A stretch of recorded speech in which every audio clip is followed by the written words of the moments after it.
Okay, I know at least almost everyone has played a sport in their lives, whether you were like younger or older or even now.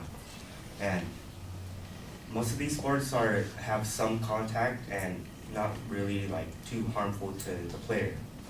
And since we all played when we were younger usually, um, our parents weren't really afraid of us getting hurt. But in football, when that's what I played, and um, my parents really weren't concerned about me getting too hurt because they didn't focus on the dangers and stuff. So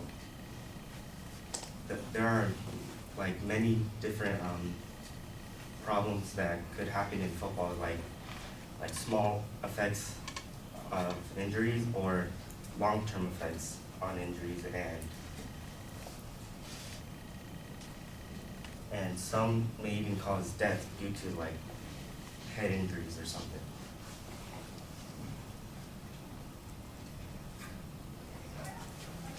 Today my claim is going to be on whether children should play full contact football when they're younger, or that's it, yeah. And I believe they shouldn't play because they're still growing and developing their bodies. So if they get hit in the head pretty hard, then that might damage their brains and they might like not think right. So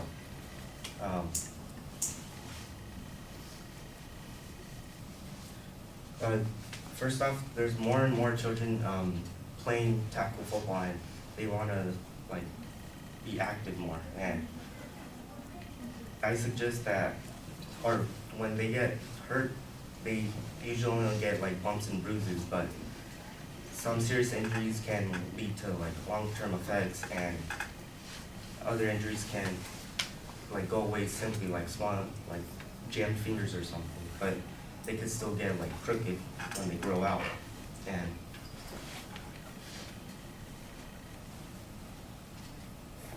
And this problem is mainly in the U.S. because, well, most people play football in the U.S. and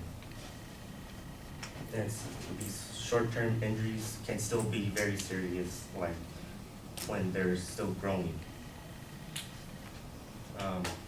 Next, the long-term effects can be very dangerous due to like head injuries and brain damage, and the kids can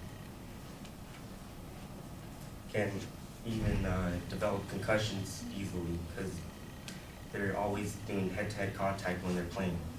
And even the smallest head bump to like each other, they're still getting like little concussions, because a concussion is when like someone gets hit in the head and a little bit of blood goes into the brain or in that area. And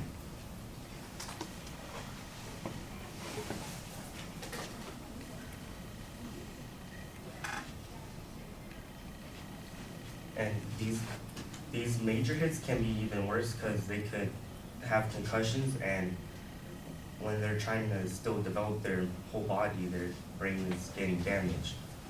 And this could be a big problem for the kids growing up.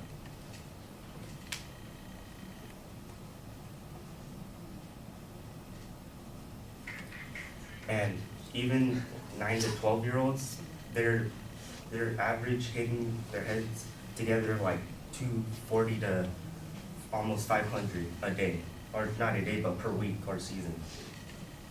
And it's like a little time bomb. Every time someone's getting a little hit to the head or even a big hit, it's making problems even worse for the child.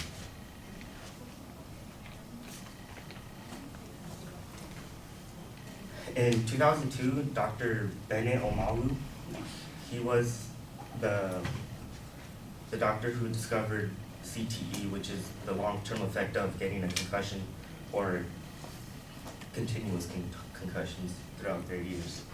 And he discovered it from a professional Hall of Famer, Mike Webster, which his brain had too many concussions, and he ended up dying due to the concussions from when he was playing in the NFL. And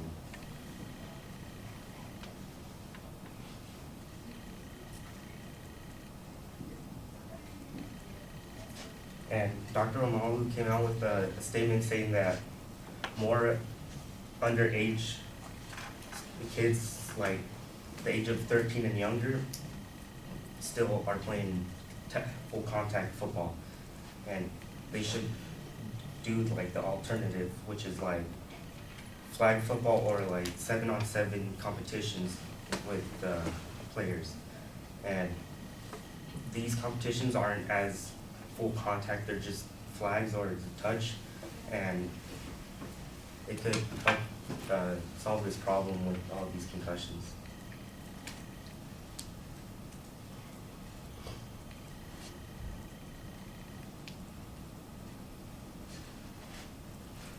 And I personally think it's better for parents to wait to put their kids into football when they're, or full contact football when they're entering high school, so where their bodies are more tougher and they're more grown up. And overall, this problem can't be taken lightly because it can lead to multiple deaths due to the concussions and CTE. And if you guys ever decide on having kids and want to put them in football or something, just think about putting them in flag instead of full contact. Thank you.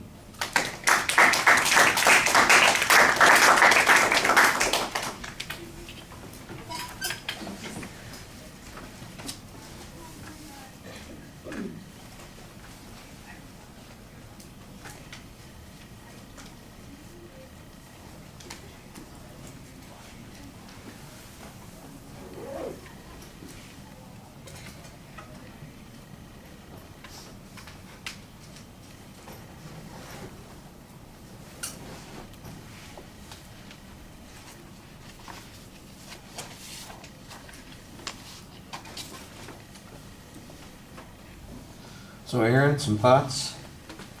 I thought it was pretty okay. He kind of shifted a lot, and there was a lot of, when it comes to eye contact, it was mostly talking towards the paper on the desk. So there was a lot of dependence on notes, which led to the speech being kind of slow in between points. There's one kind of citation, but I don't know if I'd say the citation because you just mentioned the guy who found out what CTE was. And there's a lot of him talking about how there's concussions that can lead to deaths and stuff like that, but there's no information on it. Citations on those things. Yeah, I think there was a structure, but it just seemed kind of spaced out. Okay.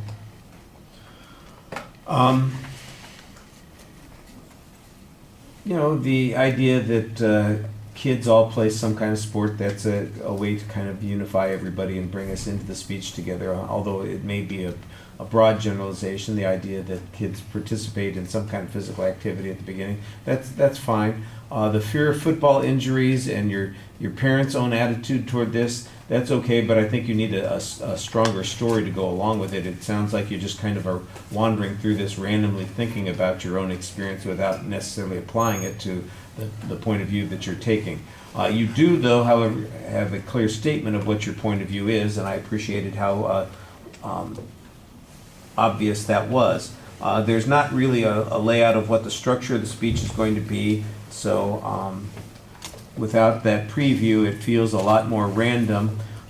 You do have some vague description of the kinds of injuries that kids can encounter when playing the game, but most of your focus tends to be on the head injuries and the brain injuries, and so you introduce that early on, but there seems like to be an assumption that those things are frequent and automatic, and I think you need to give us some data on that, some reason to believe that that's true. It's not until you get to the story of Dr. I forget how you say his name, Ovala, who kind of invented, or I don't want to say invented, but to kind of focused attention on brain trauma as a source of this particular problem, and I think that that's good information, but there's a suggestion that apparently the doctor made about how we could reduce these injuries or reduce the trauma by changing the way kids acquire their football skills to begin with. I'm wondering what that's based on. I mean, obviously, if you're not tackling the other kids, you're playing flag football, that makes a little bit more sense, that you're not going to have the same kinds of contact that you would have with the other sort of game. Like I said, the idea that kids, basically, you are coming down on the side that said kids shouldn't be playing this at these young ages. I'm looking for the information that tells me that it's more dangerous for the kids when they're younger, that there's something physical about them that is different, makes these kinds of hits more traumatic. And there wasn't anything that was unique about the kids that you're talking about. It's just kind of the generic injury issue that you're talking, that ultimately becomes part of the process.